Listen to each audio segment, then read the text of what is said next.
Hello friends and subscribers, welcome to Tamil Bell YouTube channel.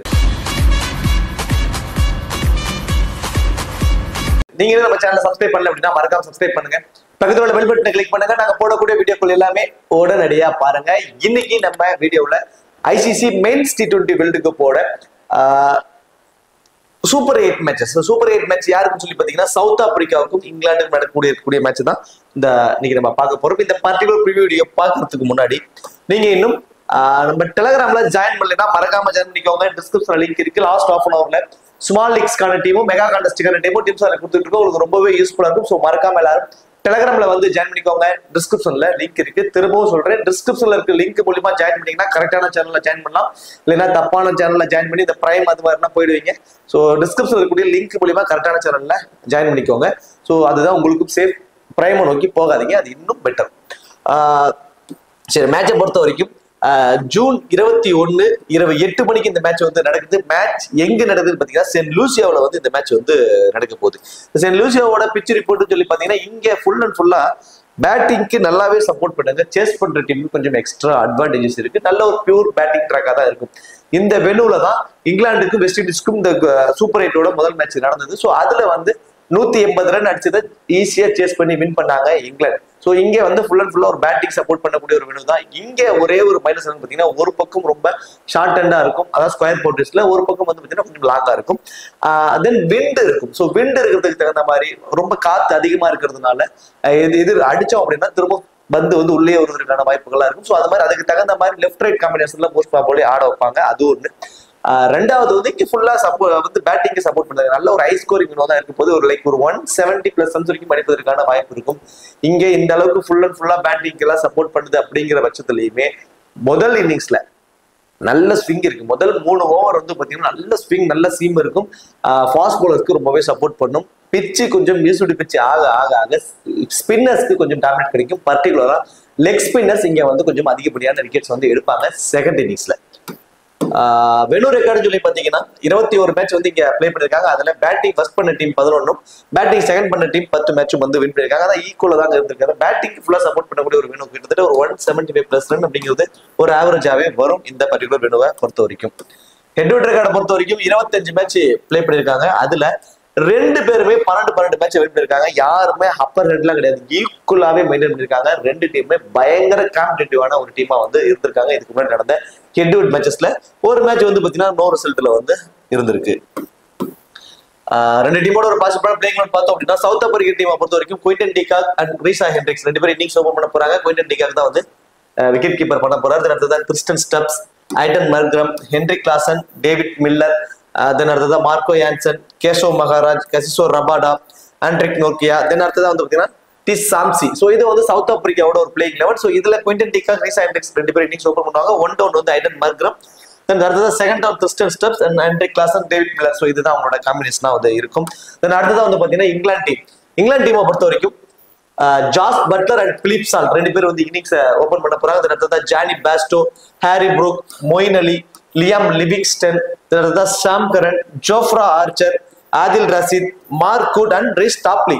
So இது வந்து பாத்தீங்கன்னா இங்கிலாண்டோட ஒரு பாசிபிளான பிளேயிங் லெவன். இப்போ 2 டீமுமே அவங்களோட சேம் காம்பினேஷனோட வருவதற்கான பாசிபிலிட்டிஸா இருக்கும். வின்னிங் காம்பினேஷனோட சேம் அப்படியே வருவதற்கான ஒரு வாய்ப்பு தான் மோஸ்ட் ப்ராபபிலி இருக்கும். இப்போ கிராண்ட் லீக்ஸ்க்கு நம்ம எந்த மாதிரி ஆப்ஷன் பிளேயர்ஸை சூஸ் பண்ணலாம்? ஏன்னா 2 டீமுமே ஈக்குவலான டீம், நியூட்ரலான டீம். அந்த நியூட்ரலான டீம்ல இருந்து நம்ம எப்படி எல்லாம் டீம்ஸ் எடுக்கலாம், யாராட்ட இருந்து எக்ஸ்ட்ரா பாயிண்ட்ஸ் கிடைக்குங்கிறதெல்லாம் நம்ம நோட் பண்ணணும்.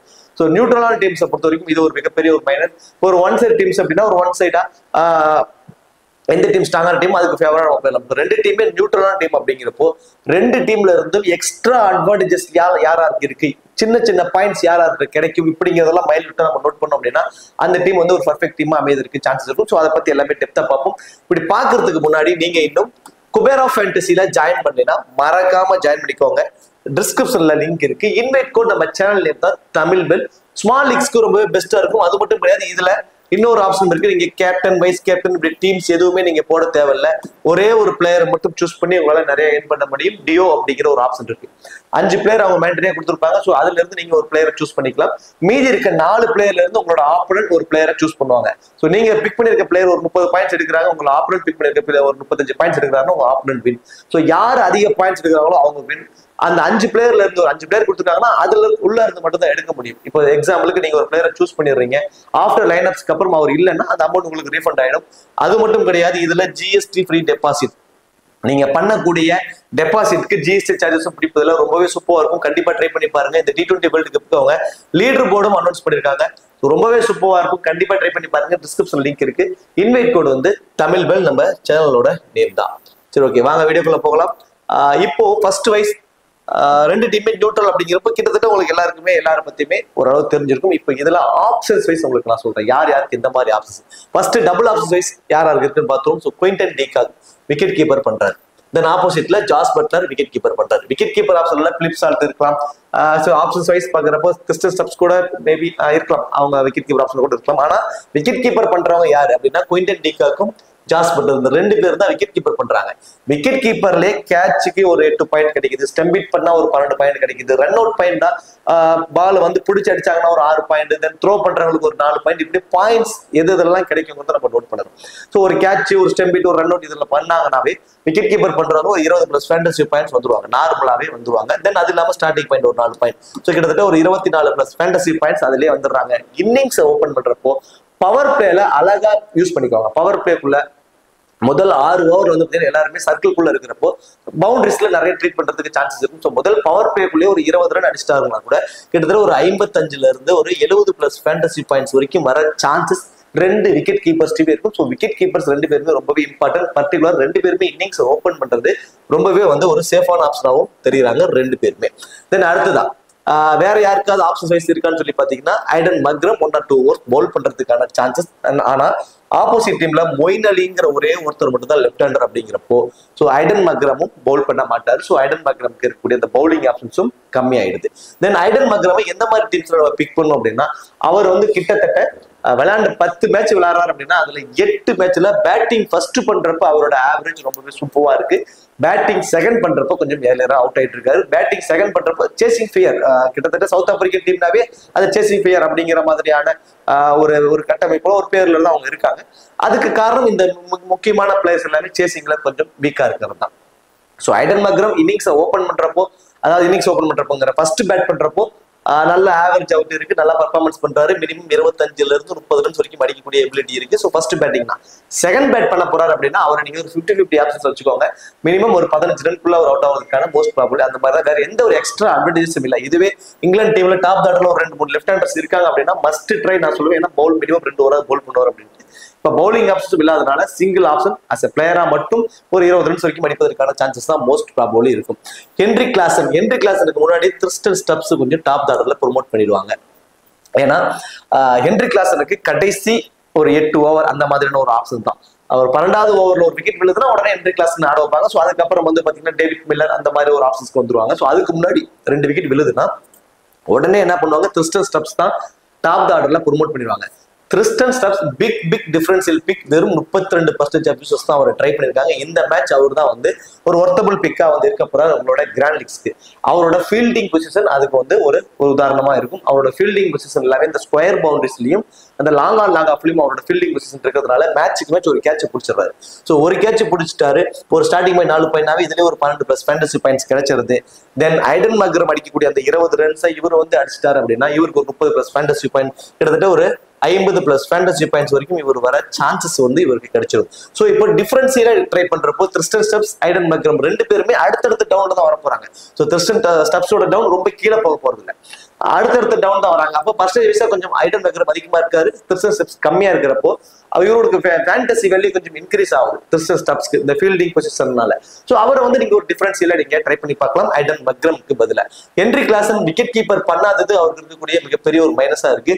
அது மட்டும் இல்ல, விக்கெட் கீப்பர் பண்ணாம ஹென்ரி கிளாசன் இருந்த விளையாண்ட மேட்சஸ்ல கிட்டத்தட்ட 60% ஆஃப் மேட்சஸ்ல அவர் ஃபேண்டசி டீம்லயே வரல அப்படிங்கிறது தான் வந்து அதுக்கான கால்குலேட். இது வரைக்கும் நடந்த ரீசெண்ட் மேட்சஸ்ல அவர் எடுத்துக்கூடிய ஒரு இதா இருக்கு. அவர் விக்கெட் கீப்பர் பண்ணாத 60% ஆஃப் மேட்சஸ்ல அவர் அந்த ஃபேண்டசி டீம்லயே வரல. அந்த மாதிரியான இந்த எக்ஸ்ட்ரா அட்வான்டேஜஸ் இல்லாம இருந்திருக்கு. ஸோ ஆஸ் அ பிளேயரா பேட்ஸ்மேனா பேட்டிங் ஃபர்ஸ்ட் பண்றப்போ அவர் ரொம்பவே இம்பார்ட்டன்டா இருப்பாரு. அதுவே பேட்டிங் செகண்ட் பண்றப்போ ஹென்ரி கிளாசனுக்கு பதிலாக நீங்க அந்த இடத்துல டேவிட் மில்லரை வந்து யூஸ் பண்ணிக்கிறது ஒரு பெட்டர் ஆப்ஷனா இருக்கும். இப்போ வந்து பாத்தீங்கன்னா டிகாக் போத் இன்னிங்ஸ்லயுமே ரொம்பவே இம்பார்ட்டன்டா இருப்பாரு. ஐடன் மெக்ரம் ஃபர்ஸ்ட் பேட் பண்ண போறாருன்னா அவருக்கு இம்பார்ட்டன்ஸ் கொடுத்துருவாங்க. ஹென்ரி கிளாஸ் வந்து பேட்டிங் ஃபர்ஸ்ட் பண்றாருன்னா இம்பார்ட்டன்ட். டேவிட் மில்லர் வந்து பாத்தீங்கன்னா பேட்டிங் செகண்ட் பண்றப்போ மஸ்ட் ட்ரை சவுத் ஆப்பிரிக்கன் டீமுக்காக. கிறிஸ்டன் ஸ்டப்ஸ் ஐடன் மக்ரமுக்கு பதிலாக போத் இன்னிங்ஸ்லயுமே நீங்க டிஃபரன்ஸ் எல்லாம் ட்ரை பண்ணி பார்க்கலாம். இந்த மேட்ச் வந்து அவர் அந்த ஃபேண்டசி டீம்ல வருவதற்கான சான்சஸ் அவர் பெற்றுறாரு. ஸோ எல்லாத்தையும் பத்தி சொல்லிட்டு ரீசா ஹென்ட்ரிக்ஸ் ஒரு மிடில் இருக்கக்கூடிய ஒரு 25% யூசர்ஸ் தான் ட்ரை பண்ணிருக்காங்க. ரீசா ஹென்ட்ரிக்ஸ் உண்மையிலே இந்த ஐசிசி மென்ஸ் T20 வேர்ல்டு கப்புக்கு முன்னாடி வரைக்கும் இந்த வேர்ல்டு கப்ல வந்து பயங்கரமா பர்ஃபார்மன்ஸ் பண்ணுவார் எல்லாராலும் எதிர்பார்க்கப்பட்ட ஒரு பிளேயர் ரீசா ஹென்ட்ரிக்ஸ். ஏன்னா அந்த மாதிரி ஒரு ஃபார்ம்ல இருந்தாரு. கடைசியா விளையாண்ட ஒரு 7-8 மேட்சஸ்ல கிட்டத்தட்ட ஒரு 4 முறையோ 5 முறையோ 50 அடிச்சிருந்தாரு. ஸோ நல்ல ஃபார்ம் நல்ல குவாலிட்டியா தெரிஞ்சாரு. பட் இந்த சீசன் ஃபுல்லாவே தொடர்ந்து ஒரு ஃபார்ம் அவுட்ல அவர் இருக்காரு. கொஞ்சம் தவறான ஷாட்ஸை வந்து ஆடிட்டு இருக்காரு. மேபி இந்த மேட்ச் அவர் ஃபார்மை ரிட்டைன் பண்றதுக்கான ஒரு மேட்ச். அவர் ரொம்ப என்ஜாய் பண்ணி ஆடக்கூடிய ஒரு டீம். இங்கிலாந்துக்கு எகென்ஸ்டா நல்ல ஆவரேஜ் வச்சிருக்காரு. 30 அப்படிங்கிற ஒரு ஆவரேஜ் வச்சிருக்காரு. தென் அவரோட ஃபார்மை ரிட்டைன் பண்றதுக்கான ஒரு மேட்சாகவும் இந்த மேட்ச் இருக்க போது. Pick differential pick Reeza Hendricks. வெறும் 25% யூசர்ஸ் தான் வந்து அவரை ட்ரை பண்ணியிருக்காங்க. பர்டிகுலரா நான் வந்து இந்த மேட்ச் அவருக்கு வந்து ஒன் பிளான்ல ஒரு வைஸ் கேப் ஆப்ஷன் கூட ட்ரை பண்ணி பார்க்கலாம்னு ஒரு ஐடியாவில் இருக்கேன். அவர் இந்த மேட்ச் ஒரு ஒர்த்தபிள் பிக்கா இருப்பாரு. மேபி அந்த ஃபார்மை ரிட்டைன் பண்றதுக்கான ஒரு வாய்ப்பு வந்து அவருக்கு இந்த மேட்ச் கிடைப்பதற்கு சான்சஸ் ரொம்ப அதிகம். ஸோ அப்போ நான் வந்து குயின்டன் டிகாக் ரீசா ஹென்ட்ரிக்ஸ் இந்த 2 பேர்ல இருந்து எனி ஒன்னை வந்து எடுத்துக்குவேன். எப்போ அப்படின்னா பேட்டிங் ஃபர்ஸ்ட் பண்ண போறாங்க. பர்டிகுலரா சவுத் ஆப்பிரிக்கா பேட் ஃபர்ஸ்ட் பண்ண போறாங்கன்னா நான் ரீசா ஹென்ட்ரிக்ஸ்க்கு வந்து இம்பார்ட்டன்ஸ் வந்து கொடுத்துக்குவேன். குயின்டன் டிகாக்கை நான் ஒமிட் பண்ணிட்டு then Reeza Hendricks, Tristan Stubbs and Heinrich Klaasen இந்த 3 பேர்த்த வச்சு நான் சவுத் ஆப்பிரிக்கா பேட் பண்ண போறாங்கன்னா நான் கொண்டு போய்க்குவேன். இந்த பவுலிங் ஆப்ஷன்ஸை பொறுத்த வரைக்கும் Marco Jansen, Keshav Maharaj, Kagiso Rabada, Anrich Nortje, Shamsi. So 5 proper main bowler. So இதுல இருந்து ஒரு குவாலிட்டி டீம்ஸ்க்கு அகைன்ஸ்டா வந்து ஃபர்ஸ்ட் போல் பண்றப்ப டெத் ஓவர்ஸ்ல போல் பண்றவங்க தான் ரொம்பவே இம்பார்ட்டன்டா இருப்பாங்க. 2 விக்கெட் வரைக்கும் எடுப்பதற்கான சான்சஸ் இருக்கும். மீதி எல்லாருமே ஒரு விக்கெட் எடுத்தாவே ஒரு பெரிய ஆச்சரியம். அந்த மாதிரியான ஒரு ஆப்ஷன்ஸ் தான். ஸோ இதுல மார்க்கோ யான்சன் வெறும் 30% யூசர்ஸ் தான் ட்ரை பண்ணிருக்காங்க. இந்த மேட்ச் அவர் ஒரு ஒர்த்தபிள் பிக்கா இருப்பாரு. பவர் பிளேலே கண்டிப்பா ஒரு விக்கெட் வரைக்கும் எடுப்பதற்கான சான்சஸ் யாரோட விக்கெட்டா இருக்கும் அப்படின்னா மோஸ்ட் ப்ராபப்லி பிலிப் சால்ட்டோட விக்கெட்டா இருப்பதற்கு சான்சஸ் இருக்கு. ஏன்னா பிலிப் சால்ட்டை பொறுத்த வரைக்கும் லெஃப்ட் ஆஃப் ஃபாஸ்ட் பவுலர் ரொம்பவே வீக்கா இருக்காரு. இன் சில பவர் பிளேல முதல் ஓவரே வந்து மார்க்கோ யான்சன் தான் போல் பண்ணுவார். So Marco Jansen, Philip Salt இவங்களுக்குள்ள ஒரு சின்ன ஒரு பேட்டில் இருக்க சான்சஸ் இருக்கும் பவர் பிளேலயே. ஸோ அதுல ஒரு விக்கெட் எடுத்துட்டாலும் பேட்டிங்ல கிறிஸ்டன் ஸ்டப்ஸ், டேவிட் மில்லருக்கு அடுத்ததே மார்க்கோ யான்சன் வந்துறாரு. கண்டிப்பா பேட்டிங்ல வந்து ஒரு 15 ரன்ஸ் வரைக்கும் அடிப்பாரு. அப்ப எக்ஸ்ட்ரா அட்வான்டேஜஸ் அவருக்கு இருக்கு. தென் அவரோட ஹைட்டை கன்சிடர் பண்ணி அவரோட ஃபீல்டிங் பொசிஷனை ஒன்னு ஸ்லிப்ல வைக்கிறாங்க. தென் அடுத்ததான் வந்து பாத்தீங்கன்னா லாங் ஆன்ல வைக்கிறாங்க. ஸோ இப்போ கேட்ச் பிடிக்கக்கூடிய வாய்ப்பும் அவருக்கு வந்து மார்க்கோ யான்சனுக்கு கிடைக்குது. அப்படிங்கிறப்போ ஸோ மார்க்கோ யான்சனோட ஃபேண்டசி வேல்யூ கொஞ்சம் இன்க்ரீஸ் ஆகுது. ஸோ போத் இன்னிங்ஸ்லயுமே மார்க்கோ யான்சன் ரொம்பவே இம்பார்ட்டன்டா இருப்பாரு. இந்த பர்டிகுலர் மேட்சை பொறுத்த வரைக்கும் மினிமம் ஒரு விக்கெட் எடுத்தாலும் அதுக்கு ஒரு 25+ ஃபேண்டசி பாயிண்ட்ஸ், ஸ்டார்டிங் பாயிண்ட் ஒரு 4 பாயிண்ட், தென் பேட்டிங்ல ஒரு 15+ ரன்ஸ், தென் கேட்ச் ஒரு கேட்ச் பிடிச்சாருனா கூட கிட்டத்தட்ட ஒரு 50ல இருந்து ஒரு 60+ ஃபேண்டசி பாயிண்ட்ஸ் வரைக்கும் வர சான்சஸ் மினிமம் ஒரு விக்கெட் எடுத்துட்டா கூட. தென் மேபி அன்எக்ஸ்பெக்டட் 4 ஓவருமே போல் பண்றாங்க. டெத் ஓவர்ஸ் 16 ஓவருக்கு அப்புறம் ஒரு ஓவர் போல் பண்றாரு. 2 ஃபர்ஸ்ட் பவுலிங் அப்படிங்கிறப்போ 2 விக்கெட் வரைக்கும் கூட எடுக்கலாம். ஸோ அப்படிங்கிறப்போ ஒன் வைஸ் கேப்டனுக்கு கூட அவர் எலிஜிபிளா வந்து ஆயிடுறாரு. ஸோ ஃபர்ஸ்ட் போல் பண்ண போறாங்கன்னா ஒன் கிராண்ட் லீக் அவருக்கு ஒரு வைஸ் கேப்டன் ஆப்ஷனா கூட நீங்க ட்ரை பண்ணி பார்க்கலாம். மார்க்கோ யான்சன் இந்த பர்டிகுலர் மேட்சை பொறுத்த வரைக்கும். கேசோ மகாராஜ் கிட்ட நம்ம மினிமம் ஒரு விக்கெட் வரைக்கும் இந்த மேட்ச் எதிர்பார்க்கலாம். ரபாடா ஃபர்ஸ்ட் பால் பண்றப்போ 10க்கு 7 மேட்ச்ல வந்து பாத்தீங்கன்னா ஒரு விக்கெட் அப்படிங்கிற ரேஞ்சில தான் எடுத்துக்கிட்டு இருக்காரு. அது 2 விக்கெட்டா மாறல. அதுவே 10க்கு 8 மேட்ச்ல செகண்டா பால் பண்றப்போ மேட்சுக்கு மேட்ச் 2 விக்கெட் எடுத்துட்டு இருக்காரு. செகண்டா பால் பண்றப்போ ரொம்ப இம்ப்ரெசிவா இருந்திருக்காரு கசிசோ ரபாடா. அது இல்லாம ஹெட்லயுமே வந்து பாத்தீங்க அப்படின்னா அவருக்கு வந்து போத் இன்னிங்ஸ்லயுமே மினிமம் ஒரு விக்கெட் அப்படிங்கிற ஒரு ஆவரேஜ் வந்து மெயின்டைன் பண்ணிட்டு இருக்காரு. ஸோ ஒரு விக்கெட் வரைக்கும் எடுப்பதற்கான சான்சஸ். ஆண்ட்ரிக் நோர்கியாவை பொறுத்த வரைக்கும் ஃபர்ஸ்ட் பால் பண்ண போறாருன்னா மினிமம் 2 விக்கெட் வரைக்கும் எடுப்பாரு. செகண்டா பால் பண்றப்போ ஒரு விக்கெட் வரைக்கும் எடுப்பதற்கான சான்சஸ் தான். சாம்சி இங்கிலாந்துக்கு அகைன்ஸ்டா ரொம்பவே சூப்பரா பர்ஃபார்மன்ஸ் பண்ணிருக்காரு. சவுத் ஆப்பிரிக்கா ஆடுறதும் சரி, இங்கிலாந்து ஆடுறதும் சரி 2 விக்கெட் எடுத்திருக்காரு. அதுலயும் பர்டிகுலரா செகண்டா பால் பண்றப்போ அவரோட விக்கெட் டேக்கிங் ஆப்ஷன்ஸ் கொஞ்சம் அதிகமா இருந்திருக்கு. ஸோ இங்கிலாந்துக்கு அகைன்ஸ்டா செகண்டா பால் பண்றப்போ சாம்சி ரொம்பவே இம்ப்ரெசிவா இருந்திருக்காரு. ஸோ வெறும் 15% அபிஷஸ் தான் அவரை ட்ரை பண்ணிருக்காங்க. ஸோ செகண்டா பால் பண்றப்போ அவருக்கு ரொம்பவே ஒரு இம்பார்ட்டன்ஸ் வந்து கொடுத்துக்கோங்க. சரி, ஓகே. இப்போ பவுலிங் ஆப்ஷன்ஸை பொறுத்த வரைக்கும் மார்க்கோ யான்சன் ஃபர்ஸ்ட் பால் பண்ண போறாருன்னா ரொம்பவே இம்பார்ட்டன்ட். என்னை பொறுத்த வரைக்கும் போத் இன்னிங்ஸ்லுமே important. Anrich Nortje first ball பண்றப்போ ரொம்பவே இம்பார்ட்டன்டா இருப்பாரு. கசிசோ ரபாடா செகண்டா பால் பண்றப்போ ரொம்பவே இம்பார்ட்டன்டா இருப்பாரு. தென் சாம்சி வந்து செகண்டா பால் பண்றப்போ ரொம்பவே இம்பார்ட்டன்டா இருப்பாரு. மகாராஜா பொறுத்த வரைக்கும் போத் இன்னிங்ஸ்லுமே ஒரு விக்கெட் வரைக்கும் எடுப்பாரு. ஸோ இப்போ இதுல ஆப்ஷன் சைஸ் ஒவ்வொரு பிளேயருக்கும் ஃபர்ஸ்ட் பேட்டிங்னா, செகண்ட் பேட்டிங்னா, ஃபர்ஸ்ட் போல் பண்ணா, செகண்ட் போல் பண்ணா அப்படிங்கிற மாதிரியான ஒரு ஆப்ஷன்ஸ்ல சொல்லியிருக்கேன். ஸோ அது உங்களுக்கு இன்னுமே இம்பார்ட்டன்டா இருக்கும், ரொம்ப யூஸ்ஃபுல்லாகவும் இருக்கும். தென் அடுத்ததான் இங்கிலாந்துக்கு வருவோம். இங்கிலாண்டை பொறுத்த வரைக்கும் Jos Buttler as usual 91% of users, then wicket keeper வேற பண்றாரு.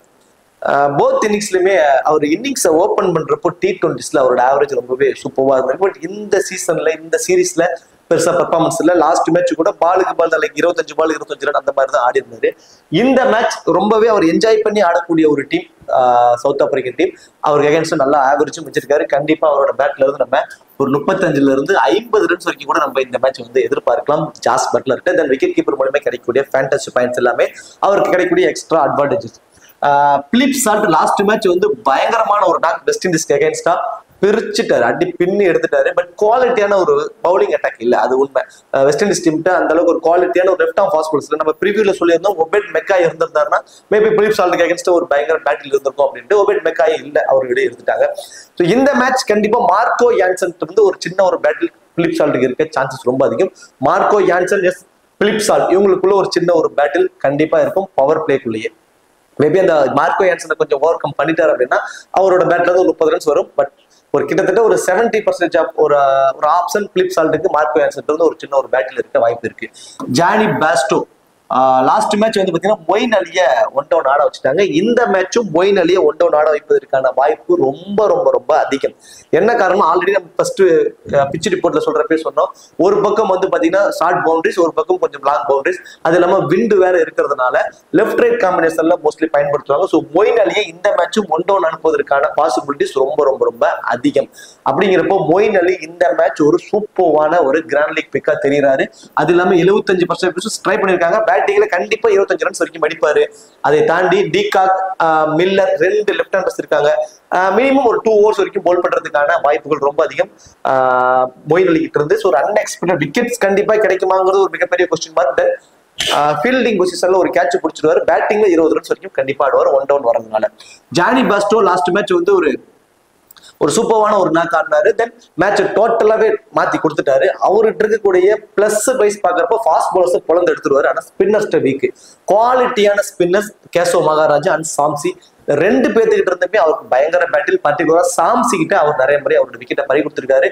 சாம்சி வெஸ்ட் ஜானி பாஸ்டோ இவங்களுக்குள்ள ஒரு பேட்டில் இருப்பதற்கான பாசிபிலிட்டிஸ் ரொம்ப ரொம்ப அதிகம் இந்த பர்டிகுலர் மேட்ச். அப்போ இந்த மேட்ச் ஹாரி ப்ரூக், தென் லியாம் லிவிங்ஸ்டன், ஸோ இவங்கெல்லாம் வந்து பார்த்தீங்கன்னா ஒரு சூப்பரான ஆப்ஷனா வந்து தெரியுறாங்க இங்கிலாந்து டீமை பொறுத்த வரைக்கும். So Jos Buttler, Harry Brook, Moeen Ali, Liam Livingstone இந்த 4 பேருமே வந்து பாத்தீங்கன்னா பேட்டிங்ல ஒரு கணிசமான ரன்ஸ் இங்கிலாந்துக்காக ஆடுறதுக்கு சான்சஸ் இருக்கும். ஸோ இதுல ஒரு டிஃபரன்ஸியல நீங்க ட்ரை பண்ணி பாக்குறதா Liam Livingstone, Harry Brook, Jos Buttler இந்த 3 பேர்த்தையும் வச்சு நீங்க ஒரு டீம் வந்து நீங்க காம்பினேஷனா கொண்டு போகலாம். ஸ்லைட்லி எக்ஸ்ட்ரா அட்வான்டேஜஸ் உள்ளது வந்து மொயின் அலிக்கு ஒரு 75% ட்ரை பண்ணிருக்காங்க. தென் பவுலும் வந்து 2 ஓவர் வரைக்கும் பவுல் பண்றதுக்கு வாய்ப்புகள் இருக்கும். லியாம் லிவிங்ஸ்டனை கம்பேர் பண்றப்போ மொயின் அலி கொஞ்சம் அதிகப்படியான ஓவர் போல் பண்றதுக்கான வாய்ப்பு இருக்கிறதுனால அவருக்கு கொஞ்சம் ஃபேண்டசி வேல்யூ கொஞ்சம் இன்க்ரீஸ் ஆகுது. அதர்வைஸ் இந்த match Phil Salt, Jonny Bairstow 2 பேருக்கு வந்து மேபி அவங்க 2 பேரும் ஃபிளாப் ஆகிறதுக்கான வாய்ப்புகள் இருக்கலாம். அதுக்கான ஆப்ஷன் சைஸ் பார்க்குறப்ப அவங்க 2 பேரும் யார்கிட்ட வீக்கா இருக்காங்க அப்படிங்கிற ஆப்ஷன்ஸ்ல Marco Jansen, Philip Salt, Jonny பாஸ்டோக்கு வந்து கேசோ மகாராஜா அண்ட் சாம்சி இவங்களுக்குள்ள ஒரு பேட்டில் இருப்பதனால ஸோ அவங்க மேபி ஃபிளாப் ஆகலாம். அந்த இடத்துல அவங்கள ரீப்ளேஸ் பண்றதுக்காக Liam Livingstone and Harry Brook 2 பேருமே ஒரு கணிசமான ரன் ஆடுவாங்க. 2 பேருமே லோ பர்சன்டேஜா இருக்கிறது நமக்கு கிராண்ட் லீக்ஸ்ல டீம் பிக் பண்றதுக்கு ஒரு நல்ல ஒரு ரிஸ்க் டீமா வந்து ரெடி ஆகும். இப்போ பவுலிங் ஆப்ஷன்ஸை பொறுத்த வரைக்கும் Sam Curran, Jofra Archer, Adil Rashid, Mark Reece Topley, so இந்த 5 proper main bowler, then Moeen Ali. So இதுதான் அந்த டீமோட பவுலிங் ஆப்ஷன்ஸ். ஸோ இதுல ஷாம் கரன் அவரோட மினிமம் 3 ஓவரை வந்து போல் பண்ணிடுறாருங்க. மினிமம் 3 ஓவர் அவர் போல் பண்ணிடுறாரு. அதுல 1 ஓவர் கம்பல்சரி டெத் ஓவர். 1 ஓவருங்கிறது 2 ஓவரா கூட கொடுக்குறாங்க. 16 ஓவருக்கு அப்புறம் ஜாஸ் பட்லர் ஷாம் கரனை கொஞ்சம் நம்புறாரு. அதுக்கு தகுந்த மாதிரி அவரும் நல்ல வேரியேஷன்ஸ் கொடுக்குறாரு, நல்ல பவுலும் பண்றாரு டெத் ஓவர்ஸ்ல. So Sam Curran must try both இன்னிங்ஸ்லுமே. வெறும் 15% தாங்க. ஸோ லாஸ்ட் மேட்ச் விக்கெட்ஸ் எடுக்கல, இந்த சீசன்ல பெருசா ஆட வைக்கல அப்படிங்கிறதுனால வெறும் 15% தான் அவரை ட்ரை பண்ணிருக்காங்க. Must try Sam Curran. பர்டிகுலரா ஃபர்ஸ்ட் பவுல் பண்ண போறாங்கன்னா ஷாம் கரனுக்கும் மார்க்கோ யான்சனுக்கும் சேம் ஒரே மாதிரி ஆப்ஷன் தான். நீங்க கிராண்ட் லீக் ஒரு வைஸ் கேப்டன் ஆப்ஷனா கூட ட்ரை பண்ணி பார்க்கலாம். ஷாம் கரனுக்கு ஃபர்ஸ்ட் பவுல் பண்ண போறாருன்னா மஸ்ட் ட்ரை. என்னை பொறுத்த வரைக்கும் போத் இன்னிங்ஸ்லுமே ஒரு மஸ்ட் ட்ரையா தான் இருப்பாரு. ஸோ ஆதில் ரஷீத் வந்து நம்ம 1 விக்கெட் வரைக்கும் எதிர்பார்க்கலாம். ஜோஃப்ரா ஆர்ச்சர் அண்ட் சாம் கரன் ரெண்டு பேருமே வந்து ஃபர்ஸ்ட் பால் பண்றப்போ ரெண்டு விக்கெட் வரைக்கும் எடுப்பாங்க. Then Mark Wood and Reece Topley செகண்டா பால் பண்றப்போ கண்டிப்பா ஒரு விக்கெட் வரைக்கும் எடுப்பாரு. அதுலயும் பர்டிகுலரா ரேஸ் டாப்லி வந்து பாத்தீங்கன்னா 2 விக்கெட் வரைக்கும் எடுப்பதற்கான சான்சஸ் செகண்டா பால் பண்றப்போ. ஸோ ரேஸ் டாப்லி செகண்டா பால் பண்றப்போ ரொம்பவே இம்ப்ரெசிவா இருப்பாரு. ஸோ ஃபர்ஸ்ட் பால் பண்றப்போ வந்து பாத்தீங்கன்னா ஒரு விக்கெட் வரைக்கும் எடுக்கிறதுக்கான சான்சஸ். ஜோஃப்ரா ஆர்ச்சர் சாம் கரன் ரெண்டு பேருமே ஃபர்ஸ்ட் பால் பண்றப்போ 2 விக்கெட் வரைக்கும் எடுப்பதற்கான வாய்ப்பு வந்து ரொம்ப அதிகம். சரி, ஓகே. இப்போ கேப்டன் அண்ட் வைஸ் கேப்டன் ஆப்ஷனுக்கு எலிஜிபிள் பர்சன் ஆஸ் யூசுவல் எல்லாருமே ஜாஸ் பட்லருக்கு தான் நிறைய கேப்டன் அண்ட் வைஸ் கேப்டன் ஆப்ஷனை ட்ரை பண்ணி பார்த்துருப்பாங்க. தென் அடுத்ததான் வந்து பாத்தீங்கன்னா லைக் குயின்டன் டீகாக்கு நிறைய கேப்டன் வைஸ் கேப்டன் ஆப்ஷனா போவாங்க. தென் நோர்கியா ஆண்ட்ரிக் நோர்கியாவுக்கு வந்து நிறைய பேர் கேப்டன் வைஸ் கேப்டன் ஆப்ஷனா ட்ரை பண்ணியிருப்பாங்க. ஸோ இது எல்லாருமே சேஃபான ஆப்ஷன் ஸ்மால் லீக்ஸ்க்கு. ஸோ ஸ்மால் லீக்ஸ்க்கு கிட்டத்தட்ட 95% users Jos Buttler captain and Quinton de Kock vice captain இப்படிதான் வந்து வந்திருப்பாங்க. இது வந்து ஒரு சேஃபான ஒரு ஆப்ஷன். கிராண்ட் லீக்ஸ்க்கு ரிஸ்க் எடுக்க தயாரா இருக்குங்க. இந்த ரிஸ்கான ஆப்ஷன்ஸை கண்டிப்பா ட்ரை பண்ணி பாருங்க, ஒர்த்தபிளா இருக்கும். மார்க்கோ யான்சன் ஃபர்ஸ்ட் பால் பண்ண போறாருன்னா அவருக்கு வந்து ரிஸ்கா ஒரு கேப்டன் வைஸ் கேப்டன் ஆப்ஷனை ட்ரை பண்ணி பாருங்க. ஷாம் கரனுக்கு ஃபர்ஸ்ட் பால் பண்ண போறாருன்னா அவருக்கு வந்து ஒரு ரிஸ்கா ஒரு கேப்டன் வைஸ் கேப்டன் ஆப்ஷனா ட்ரை பண்ணி பாருங்க. தென் அடுத்ததான் வந்து பாத்தீங்கன்னா ரீசா ஹென்ட்ரிக்ஸ் அவருக்கு ரிஸ்கா வந்து ஒரு கேப்டன் விக்கெட் ஆப்ஷனா ரிஸ்கா ஃபர்ஸ்ட் பேட் பண்ண போறாங்கன்னா அவருக்கு ரிஸ்கா வந்து ட்ரை பண்ணி பாருங்க. மேபி அது ஒரு ஒர்த்தபிள் பிக்கா இருக்கும். தென் அடுத்ததான் வந்து பார்த்தோம் அப்படின்னா லைக் ரீஸ் டாப்லி செகண்டா பால் பண்றாரு அப்படின்னா செகண்டா பால் பண்ண போறாங்கன்னா ரீஸ் டாப்லிக்கு ஒரு ரிஸ்கா வந்து ஒரு கேப்டன் விக்கெட் ஆப்ஷனா கொடுத்து பாருங்க. செகண்டா பால் பண்றப்போ ரொம்பவே இம்ப்ரெசிவா இருந்திருக்காரு. 2 அல்லது மேற்பட்ட விக்கெட் கூட எடுப்பதற்கு சான்சஸ் இருக்கும் செகண்டா பால் பண்றப்ப. சரி, ஓகே. இந்த வீடியோ உங்களுக்கு பிடிச்சிருக்கும் நினைக்கிறேன். இந்த வீடியோ உங்களுக்கு பிடிச்சிருச்சு அப்படின்னா மறக்காம வீடியோக்கு லைக் பண்ணி வீடியோ கொஞ்சம் சப்போர்ட் பண்ணுங்க. இந்த வீடியோ பத்தி கருத்துக்களை கமெண்ட் செக்ஷன்ல சொல்லிடுங்க. தேங்க்யூ.